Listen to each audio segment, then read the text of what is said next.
All right, so decided we try to get the podcast back up and running, seeing as everyone's locked down again. Fitz, have you been doing any training? Let him go first there, like. No. Me? No, not really. Do the odd handstand every now and again on board, but that's about it, to be honest with you. Haven't been doing much at all. Just searching for jobs, flat out. What? I can't wait to get our fitness podcast back up and running when half the boys on it don't actually train anymore. I tried. Fitz, what have you been training then? Not being crippled, like. And how's that working out for you? That's it, well, like. How have you kept yourself busy in lockdown then? Just doing your Zoom classes, like. Doing what? Your Zoom classes. I'm not doing any Zoom classes. Yeah, the kids are 6. That's all I do all day. Fitz, you're sitting there watching the kids exercise. Yeah, but I'm counting the reps, like. Yeah, I'm asking what exercise have you been doing? Yeah, counting reps. You've been sending in videos though, Fitz, for that January thing. Yeah, I was trying to get the planche and the front lever back because I didn't do it like a year and a half. So it's good that you nearly have them. Yeah, I did have them. See how straight his arms were in the planche? How straight his what was? His arms. Oh, was that? In the planche. His arms real straight, mate. He's doing well, man. He's gone from... over and I've gone from not being able to get out of bed for fucking 6 months to full planche in like a year. Oh, yeah. San Gohan kicking his elbow was the best thing ever, though. Fitz is on the floor thinking he's like the big shot, like, and your man comes over and it's like, no, like. Yeah, I forgot about that. That was amazing. Nickname was Bent Arm Fitz. Yeah, it was in Birmingham. It was when we went to WCO Birmingham. What was I showing him? What was I trying to do? You wanted to get a picture of your planche. You wanted to get a picture of full planche, and then he just walked over and slapped your arm and slighted your bent elbow. They're pushing your elbow in. I'm just the opposite of hypermobile. I can't straighten my elbow. Like. Yeah, you did eventually though. Yeah, just can't bend anymore. Oh, yeah, like, so explain your route to recovery bits. Yeah, him, right? Go on. But in the summer, when like last summer before lockdown started, was that the first lockdown that summer? March. First lockdown was March. Yeah, but what? Yeah, so that summer before the lockdown was when I was in bits, like. Yeah. Yeah, it's just that's how long ago it was, like a year ago, like. Yeah, and then seen the specialist, diagnosed, medication, and back training now. Yeah, so explain your condition, Fitz. It's called ankylosing spondylitis. It's just an inflammatory disease. So it's just basically just like everything is stiff and inflamed all the time. So just kind of get an injection every 2 weeks and then. Yeah, like so obviously I was around you in the summer because we were working and all. So like you were just barely sleeping, addicted to Nordafen. No, I wasn't. I wasn't bad. No, I wasn't bad. Like you were always complaining about it. Like yeah, I wasn't always on the Nordafen though. Like yeah, you were. You asked me to get it for your birthday. That was your birthday present. You wanted Nordafen for your birthday. Like. Yeah, well, I couldn't move, man.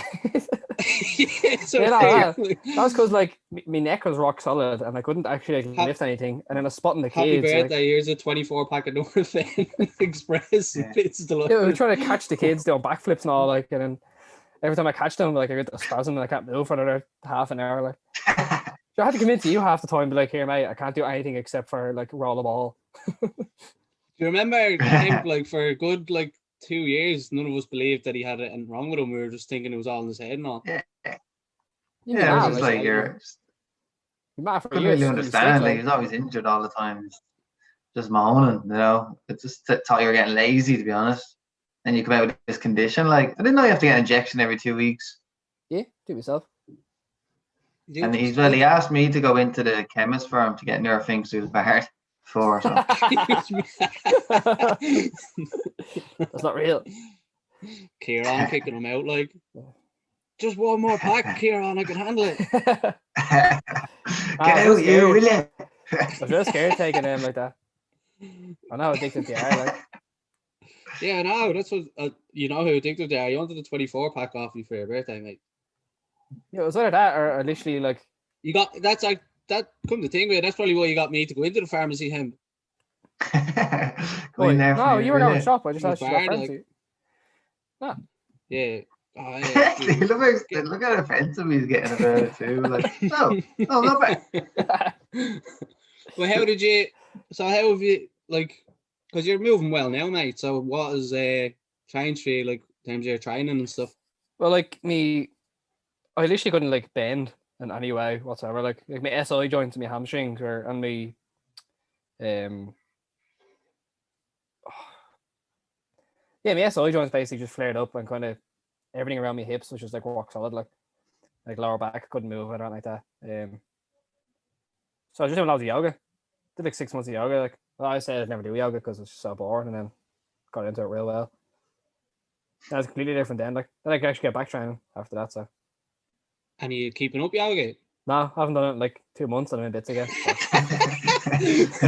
I literally went back. I literally subscribed again to the yoga page. Was on like it's just so boring. Like it's like, yoga's what cured me. Like it was amazing the last 2 months. And you're still doing it? Nah, mate. Just hoping if I just went back, like give it up.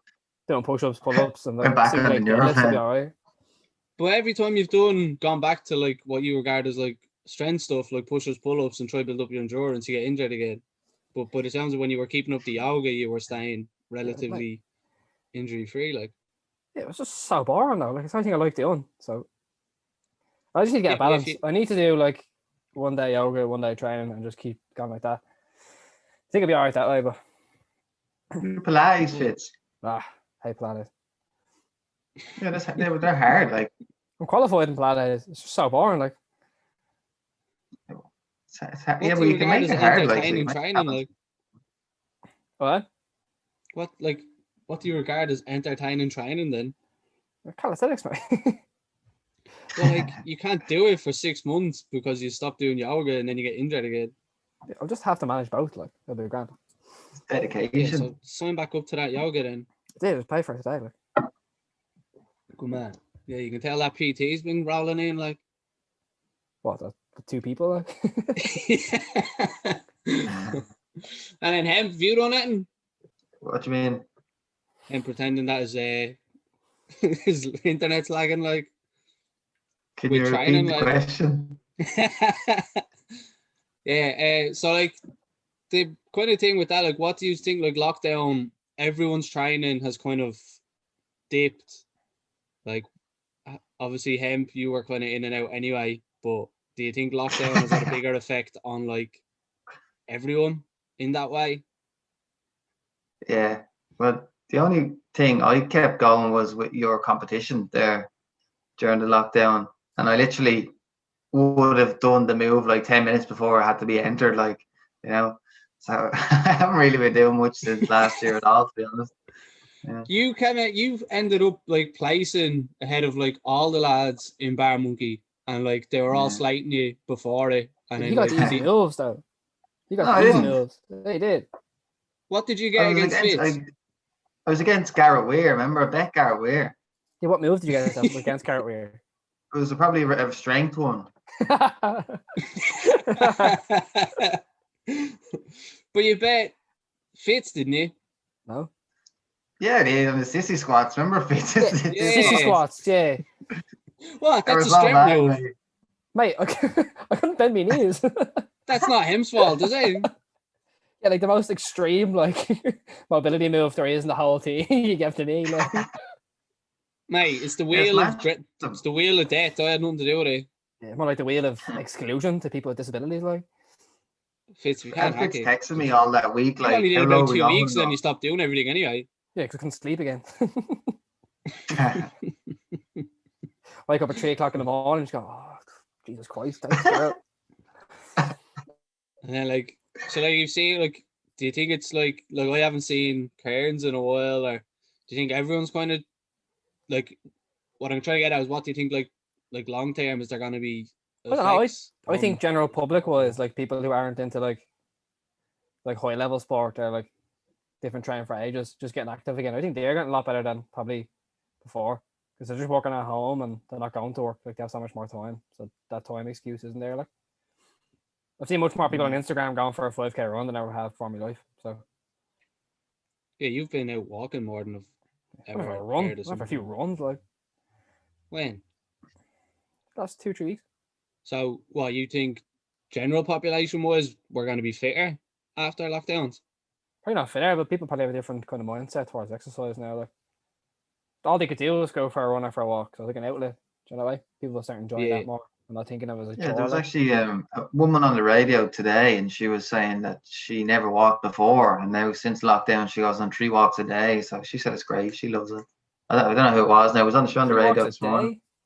3 walks a day. Yeah, she said she gets up in the morning and she plans when she wants to go for a walk, where she never ever went for a walk before. So I think it's helping a lot in that sense. But yeah, so I think as well, and as well what Fitz said, you see a whole lot more people out walking than you did before.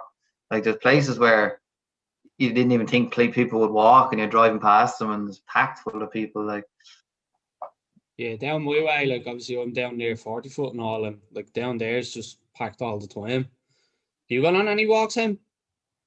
I went on a really long one. Like I never really went for a while. I went on a really long one, and then my hip was killing me. I was I never had a sore hip before. Haven't been on much since. We've been on a couple, but not much like that now. No. Is Natalia not doing all the training now in the house? Natalia does a bit of training at home here, yeah. How does Natalia do more than you? Like, do you think like there's going to be much more, like, when things do go back to normal? Do you think that, like, you know, the online thing is going to continue? Like more people are going to stay training at home rather than go back to a gym or go back to, like, you know, us or whatever? Nah, I think as soon as like everything gets back open online, we'll just disappear again. Like. Yeah, me too. The Zoom stock prices will drop. I think like 90% of like people who exercise just go for like a big social aspect for motivation. Like a lot of people just sit in Zoom and they just do it because it's all they have. But I think if the gym classes was back open, they'd fly back in. Like. Yeah. But like if you think back to the summer, like we got a big influx of people, but like you talked to Ezra and he was saying like his Zoom classes were busier than his normal classes. And then so like, you know, like maybe people just want to kind of stay where they are for a while. No, and I see what you're saying there. It's like more accessible for people. Like people might not have time to, you know, like whatever about an hour class, but it might take them 3 hours to get there in total. Like, you know, they do something at home. Yeah, but you know what I mean. Like when I trained up in Cabinteely, like it took me half an hour to get there. You know, and I'd be at home doing something else before that, and then you'd have to, you know, you do the hour class, and then like you come back, you know, and then before you know it, it's 10 o'clock. You know, that kind of way. Yeah, so might be the coaching course, like the coaching course we're running at the minute, like that's what one of them said yesterday. He said, you know, can literally call out of bed and like you're saying, man, like, you know, it's not half an hour travel and then it's not half an hour back. So as you say, yeah, it might be a 1 hour session, but it's 2 hours. Whereas if you're meeting someone on Zoom, it's walk into your sitting room or wherever you do it. And do you think that might have a bit of a negative effect though, that people are like not lazy, but do you want to put as much of an effort in to go and do something? Like? It's just working out on their couch. Says the lad who won't just like take the laptop off his lap, like. Where am I supposed to put it? Can you imagine if it's running a class like that? Like, yeah, just that perfect angle of his 4 chains, like. Got 4 chains. What a beard coming out. Yeah, but like I obviously agree with you. Like, and obviously, like when we can, I want to go back, but I'm just like trying to throw in the nearly like the other argument, you know, because like as I said, you're hearing of other people that are saying they're not gonna go back and they're doing better under the kind of Zoom and online world. Like some of them said yesterday, the pros are that, like, you know, for us as even trying to grow the sport, you know, like, do you think there's pros to being on Zoom or getting back to the real world. Like, well, air sport, it's definitely not helping. Like, all we can do is like the floor moves, and like the main appeal is a bar, especially for the kids. Like, yeah, so I think air stuff's definitely been affected quite negatively. Like, especially football and stuff. Like, they can't go and play. Like, the whole point of it is the group sport, like team sport. None of them can go and do that. Like, so only Like, any sport really. We've had like side. Go on him. That class you had on the other day is were coaching coaches. Were they all local or were they around all of Ireland? Yeah, so that's kind of something I was gonna say is like when we've had some different workshops through Zoom, you know, like you're getting people from England, you know, a few lads from Belgium join one of the planche workshops, Belfast, people that aren't going to travel to you, say, for every Tuesday night classes, but because we're have an online presence, you know, you're getting the chance to maybe introduce the sport in more places than if we're just based in Ballybrack and we have a class on a Friday night at 5 o'clock or whatever. Do you know what I mean? Because that's then based on, okay, the time, the location, and the range that has to suit that person. But if you're online, location is going to take it out of it. So, you know, is that avenue worth, you know, is that avenue promoting the sport just as much as, say, actually having a physical presence? Like, yeah, I'd say just in air sport probably, because there's so little kind of coaches and clubs. Like, but kind of any other sport that have a club in every local area, I can't imagine of choosing Zoom than going to that club in person. Like, yeah. So it's like I have been out of the loop for a little bit, but I used to always see stuff about A little bit, WCO 3 years, all the time. like. Yeah, I get back in there. You know? Here's a t-shirt. Yeah, but Still I fits. used to see stuff about WCO all the time, you know. And now I don't see much at all really about them even promoting, you know, or anything really like coming from the page, you know. But I might just be missing out. Maybe you're seeing it, but I don't see anything on Instagram about them at all anymore. That's what I kind of mean, like in terms of, say, long-term effects of the lockdown for the sport is like, you know, this time last year, if it's like, you know, we were talking, and even the last podcast we did with the three of us, we were talking about Flynn going to the World Cup, Flynn starting to do bigger competitions. You know, we were talking about us organising national competitions here, and that was a big motivation for a lot of people, like, say, obviously Flynn, and, you know, even obviously myself as well, like. And then that gets, you know, now we don't know when that'll be. So a lot of people, do you think, you know, how do you think that's affecting like the likes of, you know, Flynn's just an example, but there's obviously plenty of other athletes in that kind of same boat that were on the cusp or maybe were doing competitions or, you know, their training was at that stage. How do you think it's affected them kind of people? Like, Go on ahead. Yeah, go ahead. Go ahead. I was gonna say, yeah, And no, is. definitely. It was definitely affecting them actually really bad. Now that question, yeah, like it's terrible for the likes of those. They can't even train. Like over in England, you know, when they kind of had the lockdown, the bars were still up and lads were training anyway. But then the government came in and took the bars down. You see that? They screwed all the bars off. So there's just poles sitting there. Now you can get up on the poles if you want, but that's your own choice. But it's definitely affected the younger generation, yeah, because they've lost. In Ireland, they've essentially lost the whole year of training. You know, like Flynn has lost a whole year of training. I think Ireland especially, because like we can't go inside at all. Like you see other countries, you can still go to a gym, and you can still like have their good outdoor parks. Like we don't have a good outdoor park for like actual freestyle training. So I think everybody in Ireland. What's the story with the outer park? Is that still going ahead? So two outdoor parks meant to be going in, like something Aaron said there. If we had one of them in before COVID, you know, maybe like the likes of Flynn, as we mentioned, you know, situation might be a little bit different. But one's meant to be going into Tyman Park in Talley and one's meant to be going into Collinstown. But because of COVID, there's been a huge delay with that. Like the bars are there, they're ready to get put up, but remember at the start of January there when they made another announcement that non-essential construction wasn't allowed to go ahead. So that's put a halt. Like that was meant to be in January. Obviously it's February now. So that kind of, like it's kind of affected that as well.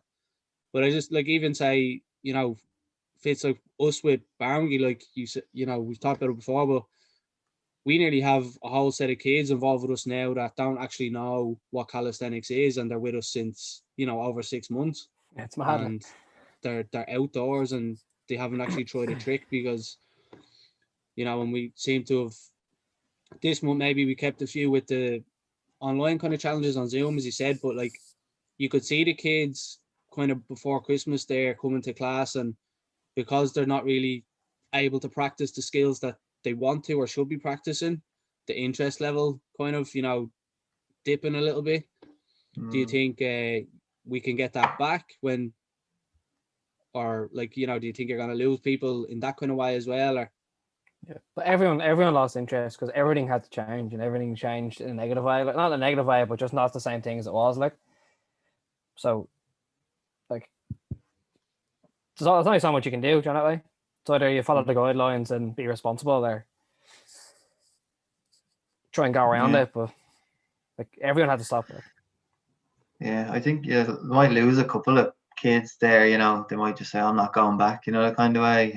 But I think we'll get more back. I think we'll actually get more when we go back.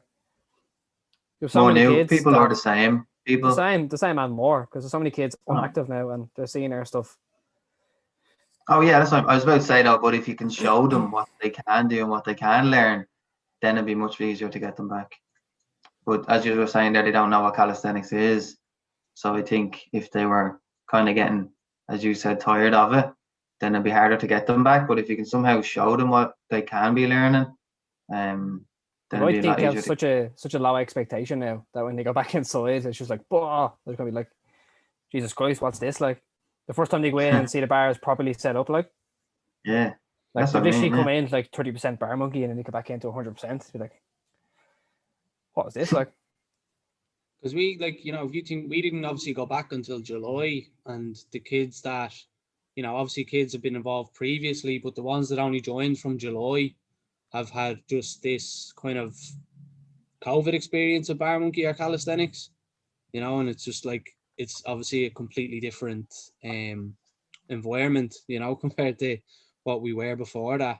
But even during COVID, man, when we had we didn't think much of Blanchardstown, I suppose, we were like still kind of trying to tickle over and get it running, and then obviously the lockdowns have come back, and but even when we were in Blanchardstown, we didn't think we were back doing what we were, so what I mean is how long do you think before we're back, maybe, say when you're allowed back to normal, how long do you think will be before people are thinking of competitions or trying to organize them kind of events and stuff again?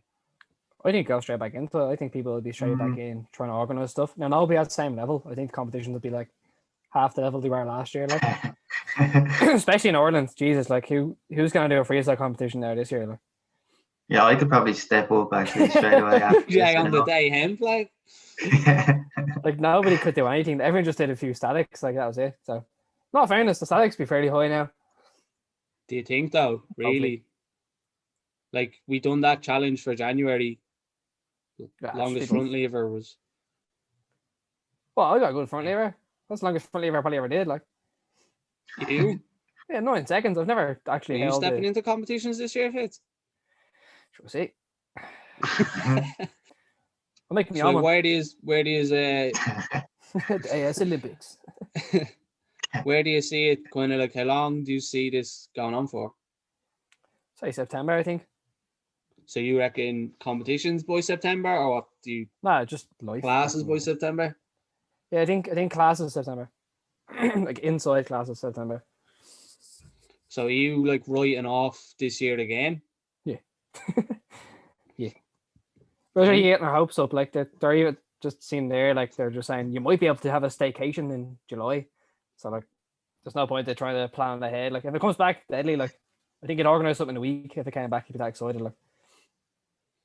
But do you think? How long do you think it'll take someone? Obviously, it depends on their training and like how much are people keeping up, like trying to keep their training taken over. But like, how long do you think it would take someone to be prepared to do a competition at this stage? Ireland or internationally, like?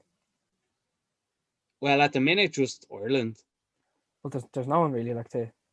I think for a year, like you have to train properly for another. It depends what level you want to go into as well. Like if you want to go and do like a World Cup qualifier, like you're gonna need another year. Like fitness levels alone, like I don't know if you've noticed it, like, but when I start back training, I did like 15 push-ups and genuinely felt like I was gonna get sick. Like fair enough, I was bedridden for like 6 months, but like just your aerobic capacity, you're just at home all day. Like you're not running around, you're not just working for 8 hours. You're just sitting at home and on the laptop. You might do it half an hour exercise, like, but just your aerobic capacity is just so low. And I feel like passing out first few times of that back training. Like that's doing nothing. Imagine you doing a full 3-minute set, like.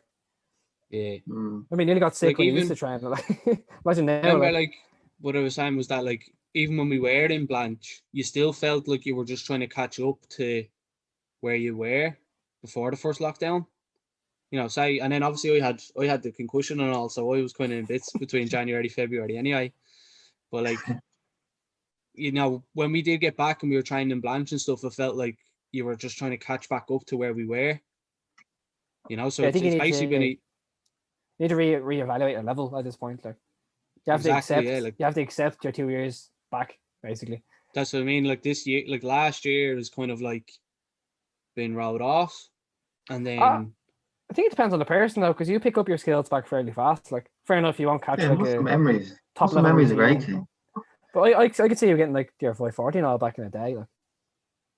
Yeah, I get that back in the day, mate. Yeah, no, you would, you freak. Yeah, muscle memory is a serious thing though, like. But if you flip that though, right? So like you said, you know, like some people have tried to see positives in it, I suppose, and that, like, you know, like we've seen Goku and all, like, as an example, like the strength he's after putting together in the last year, like he's progressed loads. Kid's freak. Do you think like there's people there that just are able to take an advantage of this and, you know, maybe work on stuff that they weren't strong in before? Like, I don't think it was COVID that got him to do that. I think he was just going to do that no matter what. Like, imagine if he wasn't stuck inside for COVID. Like, Jesus Christ. Your man Liam as well. There in Eric's place, like, he nearly has like a straddle planche and stuff out of nowhere. He has like a front lever and stuff. So I suppose it's definitely benefited for like the young lads who. Yeah, so what I mean, like, you know, so obviously like.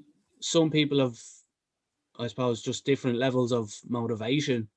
Yeah. So like some people are kind of maybe getting advantages out of it because, like, as you say, like they're stuck at home, but they still really want to train. And usually the statics for a lot of people is the thing that, like Goku, you know, before this, it was probably his weaker elements. Now he's just like, chap doesn't look like he has a weakness. Do you know what I mean? Yeah. So do you think some people have like? Yeah, definitely. You know, I wouldn't train properly by myself. Like, I don't think you do either. Like, you need a group there, like, with music and stuff, or just in the park, freezing cold, do 10 pull-ups. Like, fuck this, like. No, I can't train outside when it's that cold. It's just horrible. Like, don't get any motivation or like want to do it. Like. Yeah, well, if you love it though, you'll do it. You know, if you really like. When I first started, like, you know, I used to, do my thing on Friday night, like with my mates and all. But when I started calisthenics, I used to stay inside on Friday and just train in my sitting room, like, and same on Saturday, and take videos for Instagram and all. You know, I loved it back then. Then I kind of grew out of it then during this lockdown and all. So, I think it will help people in a lot of ways, like what you were saying. Just it depends how quick he gets his freestyle back too, you know. So, but what do you think? This is just a question, but like, what do you think separates, say, like Goku, who seems to have like gotten, as you said, he was probably going to do it anyway. But what do you think separates like Goku's after getting like what looks like really motivated compared to like, well, us who've just like lost that a little bit and like, you know, haven't, you know, flatlined almost or whatever. Well, I think he genuinely thinks he's going to be the best in the world, like. Yeah, he is. And the way he's young, the way he's going, like, yeah, he definitely could be, like.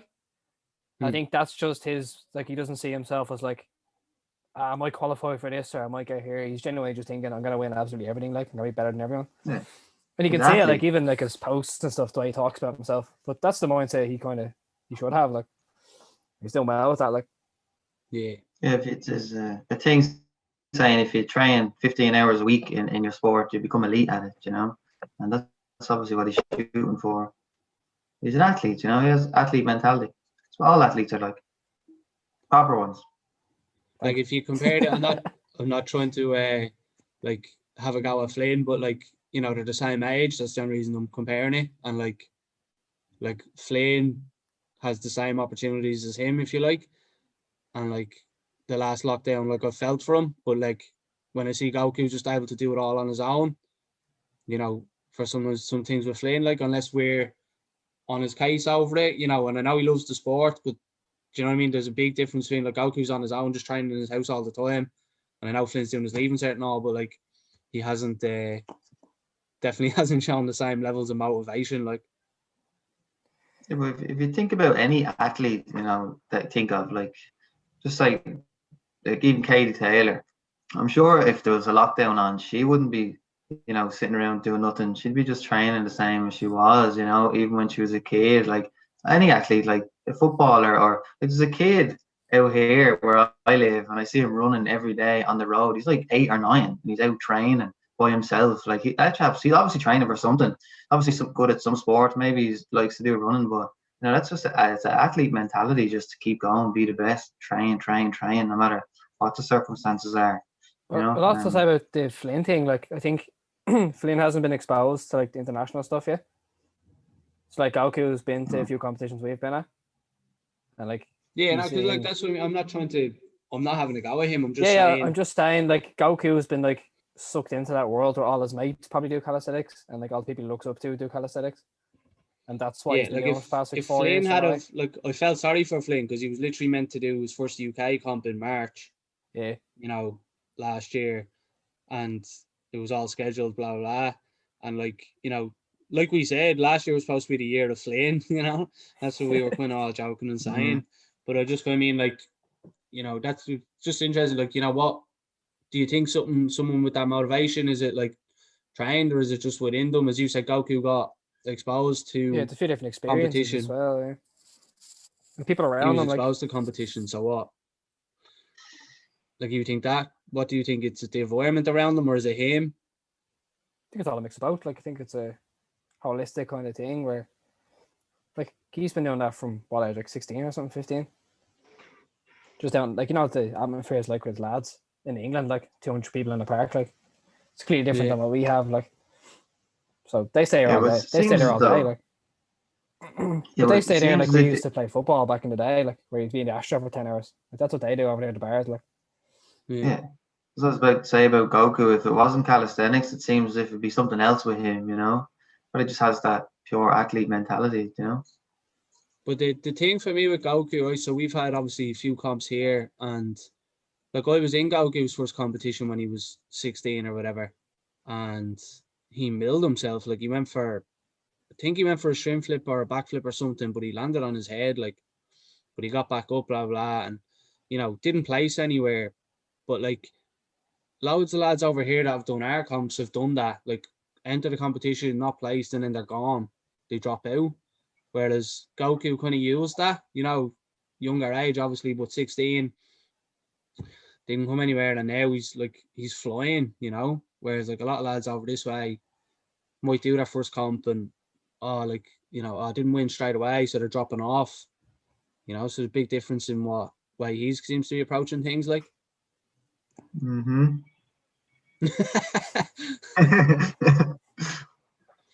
But yeah, that's just like, you know, it's just interesting because, as I say, everyone's kind of moaning about like being stuck in and lockdowns and all, but like there's examples there of people that have kind of used it to their advantage as well. Like,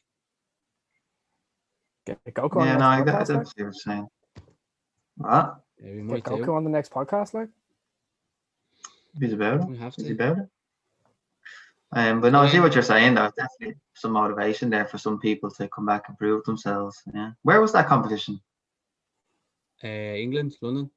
We did the one in Holland with me as well, and he did class. Then he has a World Cup qualifier as well. Don't know how he didn't get he's done plenty of stuff. Do you know what I mean? And then should have. This last competition against your man Bars in the Sky, like he's been there for like 5 years, top level. Goku definitely should have won that. Like, So that's just like what I mean. What I find interesting is that, like, you know, anyone who does do competitions or whatever, like, what's their response to that? Like, in terms of not doing well, or, you know, his response was, I'm going to do more, I'm going to get better. And like, I know we kind of, like you said before, like, all this stuff on his Instagram is about him, you know, I'm going to be this, I'm going to be that. But that's his motivation, like, when he says those things, and that's what probably pushes him to go and do it. Then he's almost putting that kind of pressure on his own shoulders, nearly, like. Conor McGregor stress.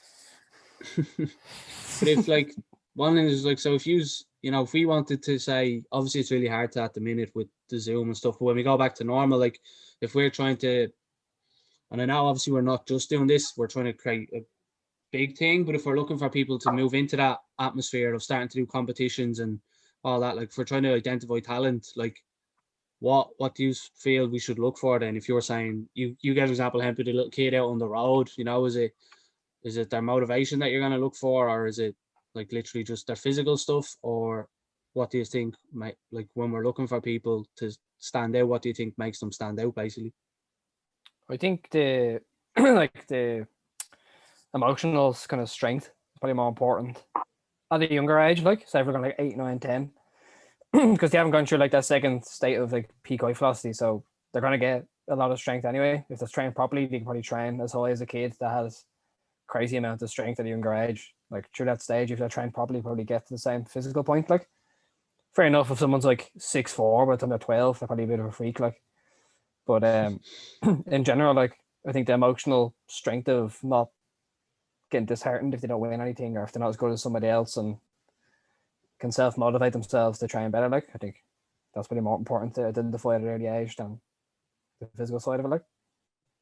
But if a kid has no, if a kid's 10 and he has really bad coordination and kind of poor mobility and stuff, it's going to be hard to get to train that at the age of 10, like, than it would be like a 6 or a 5-year-old. Like, that makes sense. Yeah, I just think when it comes to, if you're talking about an athlete, as going to kind of bring it back to what I was saying, I think a kid can come into something and you know, enjoy it.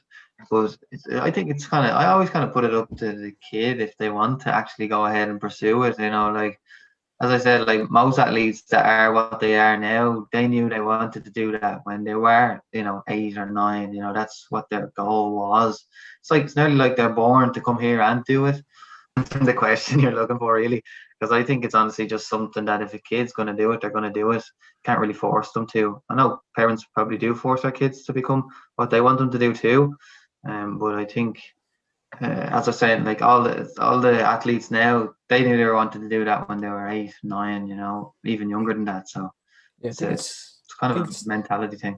The environment's a big thing. Like, as I grown up, like, a kid that is born into like a Gaelic family compared to a kid that was brought into a family that has no sport whatsoever, like, it's probably way more likely that kid who was involved in the Gaelic family is going to be a high level Gaelic player compared to the kids that had no like environment of sport whatsoever. Like, it's hard to be shown those things and exposed to them to actually know what a high level is and have someone to look up to. Like there was obviously, look, it's all have a lot of free time at the minute, so I'm just like reading a lot of stuff and stuff and that. But there was a study I read on this project done by Sport Scotland, and they were basically trying to implement the idea of cognitive development with kids, because they were saying that, like, a lot of kids drop out of sport and people don't actually realize what their potential could have been, because they might not have physical abilities, like you said about peak high velocity fits, like, they might not have their physical abilities at 10, but then when they hit their growth spurt and they start hitting puberty, all these things that weren't noticeable become noticeable later on. So the idea was that they were trying to develop cognitive skills with the kids so that, you know, they would stay in sport basically until that kind of later stage. I just think that's interesting, you know, that they're starting to be more aware. Yeah, what makes an athlete an athlete? Yeah. What? Just saying, yeah, it is interesting, like, thinking what makes an athlete an athlete. Okay, sorry, I thought you were like, athlete's an athlete, like. Well, it's a bit like, it just there's always just, like the other week, like we were laughing, we were talking about one of the kids, and I was like, Fitz like, he's just lazy, like nah, there's a bit more to it, like, than just being lazy, like that 4-year degree wasn't wasted on Fitz, like. Yeah, like lazy kid's a lazy kid. Like, no, like just like when like if he's in a Zoom class and he's going from like doing mad stuff on the bar to being asked to do like shrimp squats, like you can understand it's just like I'll just have a few Oreos, like. Yeah, but once we kind of changed it, like what I'm saying is like the whole idea of the motivation thing and what we're saying is once we kind of changed the incentive, it changed him, like. Yeah, packet of Oreos and he's banging out pistols, like. No, he wasn't. It was I'll give you double the chocolate if you do this. It was that kind of little goal at the end. It wasn't the Oreos. Maybe that'll work on you. If that's what is your incentive, mate. Give me a few Oreos, mate. Champion athlete with a 12-pack of Oreos, like. Right, did you have an incentive for Oreos? Yeah, mate. No, like no, he was just eating during the class in his first week. But then, so initially with the Zooms, and it's just an idea, and like maybe Goku was the example. Like you said, his idea is I'm gonna win competitions when they're back. I want to train. I want to stay ready for them. But with the kids, the first time we were running the Zoom, it was like, all right, we're in this situation. But last month, then we just changed the idea of like, okay, we set up a league, nothing major, but just like each class, and they're getting points each week. And I have to say, like, the engagement level was much higher than, Fitz will agree, but like in terms of the way the kids reacted to that, having like, we just had a prize of a t-shirt, man, for, whoever placed top of the league by the end of it. But the first week they kind of didn't know that. And then as the weeks went on, they got more and more into it, I would say. Like the engagement level, it wasn't hard to get them doing stuff, or, nobody dropped off. The retention was still there. Like the first session was like 40 minutes and the last session was like an hour and 10 because they wanted to keep doing it for as long as possible to get as many reps as they could, like. So it just showed the difference, like after 40 minutes the first one, like, yeah, right, finished. But this one, like, I wanted it to end. I wanted to have me dinner, like I went like nearly double the time of the class, like. No surprise, Fitz. Dinner, like. It was like 7 o'clock, like dinner time. That 1 hour's work, like. Not fat anymore, look at that. Counting all those reps, like, chips, like. What do you want him? So what, like, what would you? He didn't answer it. Yeah, what'd you say, him? 72 kilos now. Are you 72 or am I 72? Who's 72? Hemp, are you 72? Good man. I don't know. I haven't weighed myself in a long time. I haven't a clue. Your internet's real bad. Like. There, I think you're back. Your internet slowed down again, mate. Can you hear me now? Oh, not this again. I can hear you. Yeah, your screen's frozen. It's a bit delayed. A bit? It's a bit delayed. I can hear you. So then the last question, right, says, what do you, like, the last thing before we go would be that if you're thinking of what do you regard to, what's the thing more important then? Do you have to have physical components, or can a lot of it be replaced by those cognitive things that you've mentioned, about like they just want to go out and they're just motivated to do it, or do you have to have X amount of ability before that even matters? I think like if you have no ability, well, not no ability, but like a very low ability, you have to be seriously mentally strong to always lose and always be last and not care how bad you are. Like when I used to play football, it's definitely the worst player on the team. Like, but I just love playing football. Not according to your dad, mate. Yeah, that best left back in Ireland, like. According to your dad, I was left on the bench, like, so. But like I didn't care that it was like garbage of football. I just like playing it and they crack with the lads, like. So maybe if I had a kid that was like that, didn't really care up to a certain age, and then. Yeah, I think just saying on Fitz there. I think if you keep it, like, it's taking back to when I played football when I was younger, it was always more of just go out and have fun. It doesn't matter if you win or lose, And I think if you can get that across to kids and they can go out and lose and they still have fun, then they'll keep coming back. It's like when then I'm gonna say what, like if a kid just wants to do it, they'll do it. Like I remember when I was younger, I used to do I don't know how many sports, and I absolutely loved them. And I got really, really, really good at them just because I used to even like I never really read anymore, but I used to read up about sports and all like about the sports that I was doing. And I got really, really good at them. But then all of a sudden I just stopped, lost interest, but I could have been, like I say, for example, there was one, I remember I used to play baseball. Like it's random enough, but I used to play baseball in Greystones, and I absolutely loved it. I got really, really good. I was 12 and I was playing on the under 16s.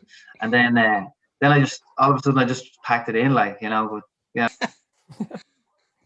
But the thing I like just by listening to is, but like a baseball class it was.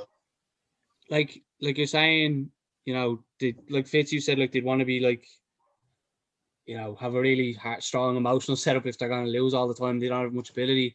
So do you think that like motivation comes from being good at something initially then? Because if you kind of feel you're good at it. Yeah, you have to have a little bit of, you have to have some type of success to stay at something. Like, fair enough, you could have a coach that makes. But do you think that comes first? So you walk in something like, oh, I'm actually good at this. And then the idea of being motivated towards it. It's very situational. Because you're good at it. Like, it depends on the kid and it depends on what you're doing. Like, if you come in and say, like, it depends on sports you're doing as well. Like, if you're going in something that's just really fun, you could be absolutely terrible at it, but it's just go crack, so you don't really care. Like, so you'll stick at it for longer. So does your motivation level change based on your ability then? Yeah, it depends on the sport. Like, say I was going to play golf and I was really bad at golf. You'd never enjoy missing the ball for like 3 months straight. Like, whereas if you're really bad at dodgeball, so it's still a bit of crack. Like, yeah, so that's it. Like, that's what I'm getting at though. If you walk in at something and you're not great at it, are you going to take it seriously compared to if you walk into something and everyone's like, well, you're good at this? It doesn't. It just depends what it is. That's what I mean. Like, it could be yes and no for both, Well, what's the no? Like, if you're not good at a sport, but you play with all your mates, like, your motivation isn't that you're good at it. But if you enter the sport and you are really good at it, you're going to stick at it as well. Like, it just depends on the kid, I think. Depends on the personality. Missy have an opinion on it there as well, does she? Who? Yeah, dog. Oh, damn dog. Got nuts in the back there. Can you hear it? Yeah. Look at him screaming. Look at what his froze on. You got time to end it there, girl? Wait, all right. Can you hear me? We're going to edit dog barking out. Like. We can hear you, but your screen's froze on an absolutely amazing moment. Oh, you got it back. All right. But just one more thing, just when you're saying, because you couldn't hear me there, I kept breaking up. But when you were saying about if a kid comes in or something that's not really great at the sport, would they keep going? But I'll just take it back to baseball. That time when I first started, I was absolutely terrible. I literally remember the first or second time I was down there. We were practicing this thing where your man would hit the bat to you, or the ball to you, and you have to pick it up off the ground. And I swear to God, I'm not even messing. One of the other coaches seen me, and he looked at my coach and said, "Hey Trey, you trying to retard your team?" And I was like, "What the fuck?" I swear to God, that happened. But I studied and I got really. I swear to God, he said that right in front of me. But I worked really, really hard and got really good at the game. I was the pitcher and top batter, like. So I think if a kid wants to do it, again, I'll bring it back and say that they'll do it. So you got like stick off the coach and that you responded with that. It was a different coach. Better at it, or a different coach, sorry. And as well, the kid, none of the kids are going to be watching this, but my team was actually the team that just got thrown together. We weren't great at all. We were like bottom of the league most of the time, but then we ended up coming second in the league. So I think like nearly the whole team kind of spirit came together, and said, let's do it. Like, but it was real Americanized, the kind of way. So it was real like, come on, team, yeah. Yeah, it was a Disney film. The worst Disney film of all time, like. Instead of the Mighty Ducks, the Mighty Ducks. Okay. Sounds like you're trying to pitch the worst film ever. That was great though. We all came good. together. We used our team spirit, and we came second. Yeah, we did. Well, there was only 4 teams in the league now, but we came second. 4 teams. Yeah, but we were the bottom of the bottom. Like, you know, at the start we were all terrible. Like, we didn't, you know, but like, I don't know if that motivated me. I kind of forget now if that motivated me. I think I just liked the sport so much that I just decided to really work on it, and I bought myself a mitt and a baseball bat and what all. motivated you And I just initially really towards practiced a lot. calisthenics? Like, Initially it was just because it looked really cool. That's the kind of, you know, and no one was doing it, so it was kind of interesting to me because I didn't know anyone that had done it. My friends knew about it. People had talked to me about it. You know, they kind of knew what it was, but people were saying, yeah, everyone's talking about it, but no one's doing it. And then I said, well, I'm gonna do it then. So I went off and done it. So that's what motivated me to go do it. When you were competing, like, if you think like what I suppose, like, what motivated you to continue for the brief kind of 2 years you actually trained for? It was brief, but it was intense. You know, it was packed. But I think it was just with the calisthenics side, you meet a lot of cool people, and it's just the reason I kept doing it was just to learn new things. Like learning the new tricks and bits and pieces like that, and you know, kind of adding the tricks, like, you know, even little things like different grip or something, like, you know what I'm trying to say. But like, just learning new things and then meeting new people as well. Like, even traveling around, you know, going over to Holland and all, that was cool. You know, going over to Birmingham, and you know, that's like Fitz, you said, like, about, you know, and then you get to London meet a earlier, whole lot of different people. sorry. But Fitz, you said about London earlier, and like that environment having an impact on Goku and all. Like, do you think that the environment you end up in has a big impact on like your motivation and, you know, your potential ability, I suppose? Yeah, like I think we got lucky because when we just started, like, we had like you, and then when like I got a bit better, like, you actually have people you can learn off that way. Where you're like starting a brand new sport and nobody knows what it is. It took us so long to actually get anywhere. Like, yeah, man, I had me in the park by myself. Like, like when did we get a planche? Like, how many years into training? Like, yeah. You could still argue we still don't. You know, you're always kind of trying to refine it or whatever. Yeah, but I just mean, but like, say someone like DJ then comes in. DJ got like a straddle, like a clean-ish straddle planche in 3 months. Like, it took us 3 years. You know, that's just because like the environment that we had when we came in, and that motivates. If you're learning something really fast, you're a lot more motivated to stick at it than if you have to wait 3 years to get to a move. You know. Yeah, like, I think, like, when you know, just when you mentioned England and all earlier, like, if Goku's going to that park on a Saturday, and I know we keep mentioning Goku, but you know, you go to that place. Like, remember me and you wanted to go nearly once. The plan was we were going to start trying to go once a month over to London and just train in that place on Saturday, because, you know, there's a reason why we go up to Bar Wars with Ali and stuff as well, and, you know, some of that is down, like, well, obviously it's down to the environment that like Ali's place had, and, you know, the training with them and spit atmosphere, and the same in London and stuff. You know, like, I think anyone that is in that area, if they walked over to that park in London and, you know, you see Jay and Loud and like Lionel all doing mad stuff, you know, that definitely has an impact on you, I think. Yeah, definitely. Yeah, definitely. So then, like, I suppose, like, the next couple of weeks, lad, let's just go, like, but next couple of weeks we're obviously hoping to get some more people on, and like, I like the idea of kind of talking about those things. Hopefully we get some more people on and we can ask them kind of, you know, what do they think and what their opinions are on that kind of stuff, and have a bit of crack, like. Yeah. Yeah. Frozen again, is he? Well, I'm not frozen, so it was good to get it going again anyway. Yep. Yeah. And Yeah, it was, yeah. Right. See you next all right, week, boys. So hopefully I'll chat to you soon, yeah? All right, cool. Sound. Talk to you later. See you later. Good luck.